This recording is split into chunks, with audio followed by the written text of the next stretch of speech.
I would like for you to imagine a scenario with me just for a moment. Imagine it's a regular day in August, around 8:14 in the morning, and you're on your way to work.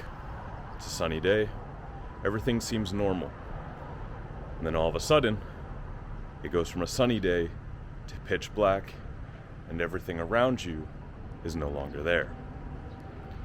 That scenario I'm describing is August 6th of 1945 in Hiroshima, Japan, where our journey is taking us today from Kyoto across the country. Now, the reason that I wanted to paint that picture is because I feel it's incredibly important, especially in today's political climate with what's happening around the world, especially in Ukraine, that we remember exactly what happened 77 years ago to be exact, and what would happen if something like that did occur again. And we're gonna go and we're gonna see exactly how the city looks with so much time passed. So join me as we head to Hiroshima from Kyoto on our travels around Japan. However, before we do any of that, I need to find the bus in the metro station. And this is my first time taking the bus while in Japan, because the Shinkansen, the super fast train that everyone talks about, is incredibly expensive. It's about €100 per ticket, while the bus to Hiroshima is about $18-20. And yes, it takes a considerable amount more time, but for the price, I think it's quite worth it. But to find the bus station, or the bus stop, might be a little bit more difficult than I imagined. And I'm already running late. I have about 3 minutes until this bus leaves, and I have no idea where to go. There's my bus, right over there. And if you're asking why I'm so out of breath, it's because I went to the complete opposite side of the train station, and Japanese buses leave on time. So we're literally a minute. I see them starting the bus. I don't know if we're gonna get it, but we're here. Just can't get there. I have a ticket for this bus.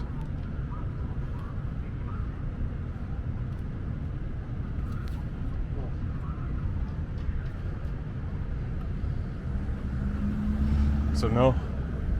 Okay, thank you. Fuck. Mate, come on. I'm right here. Well, I was 1 minute late for the bus. And he basically gave me a sign that said, sorry, since the bus has left, I cannot stop the bus.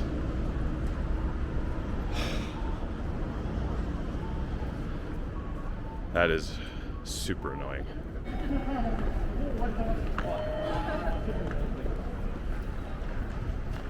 Well, this is what happens sometimes while traveling. Yes, I'm upset. Yes, I'm angry that I made it to the bus and they said that I missed the bus, but it happens. It happens sometimes, and now the whole reason of me taking the bus to show the cheaper way of traveling won't happen, so I guess I will get on the Shinkansen anyway, and we can travel to Hiroshima and explore the city that way.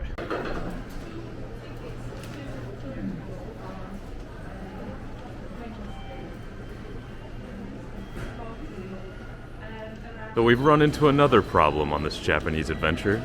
Chris has exceeded the bag policy, and he's being haggled by a Japanese tram worker. And then I walked in because he was explaining it to me, and she asked for my ticket to charge me more money. And I said, no, I just paid for mine with the guy down there. And then I ran out very fast, and now I'm waiting by this sign with very delicious looking food. This is not a good day for me. So she let you off the hook? Yeah, so I was like, okay, sure. It's like 1,000 yen. I might have to pay 1,000 yen if I ask for it. Dude, you almost got me in trouble. Oh, yeah, I think your bag's fine. Like mine is just big. This is Chris, by the way. Chris is also heading on the Shinkansen. He wasn't the one who missed the bus, that was me. Dude, when she, oh, I think we totally just have to go that way.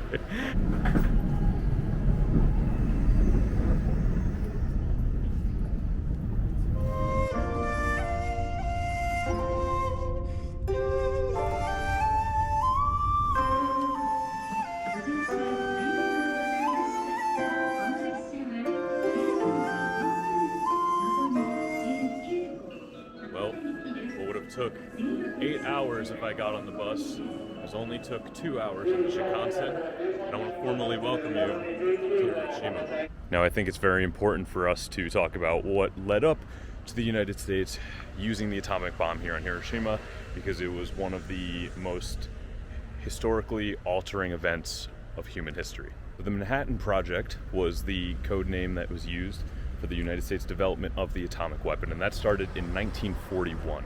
But towards the end of the war, the US was doing this island hopping campaign where it was basically going through all the territories that Japan had taken through World War II. Now, the US was suffering immense casualties because the Japanese at this point had been fully blockaded by the US and were running out of resources such as fuel and steel, and especially good pilots. So a decision had to be made on what the best course of action was, and there was very much support in the US cabinet to do a full-scale invasion of Japan, because that was the thought that was going to be the only way to have the Japanese surrender and accept the conditions of losing the war.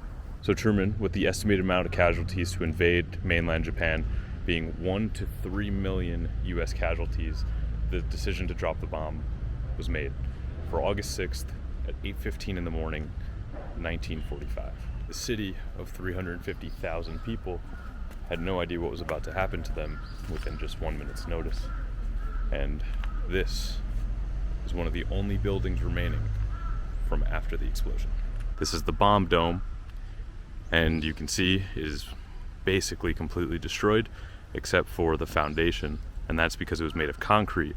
Now, most of the buildings at this point in time were made of wood, which is why specific events like the firebombing of Tokyo was even more deadly than the bomb that was dropped here on Hiroshima and on Nagasaki, not combined, but individually. Now you can see the bomb dome here, and what's the craziest part to think about, because this is the first time a nuclear weapon was ever used, is that everything surrounding the bomb dome itself would have been completely flattened, and within an instant 70,000 people who lived in the city were vaporized. And as you can see here, that's the bomb dome back after the bomb fell, and everything around it is completely turned to rubble.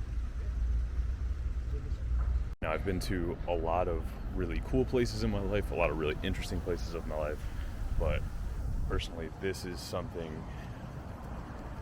I feel like, as someone from the United States, it was really important for me to come here to see this.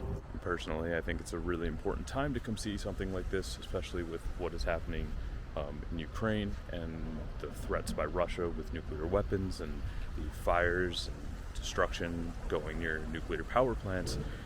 It's something that we've kind of forgotten has been a possibility for quite some time. This happened 77 years ago, and no one will ever forget what happened here, but as we get closer and there's more tension, it becomes scarier. And until you really see like a reality of this, and this is not the reality, but this is what happened, and this is as close as we can get without replicating it, I think it's very important to come here and see it. Well, this has been a bit of a sad video. I didn't mean to make it sad, but we need like some Japanese babushkas to come around to cheer up the mood a little bit.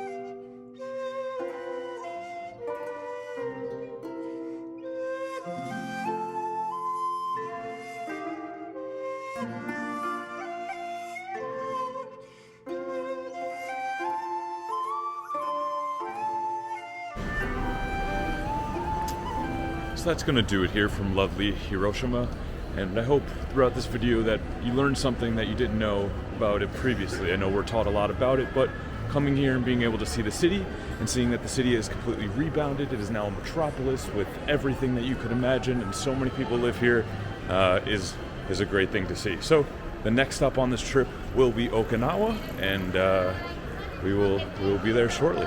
So I will see you there. Thanks for coming along.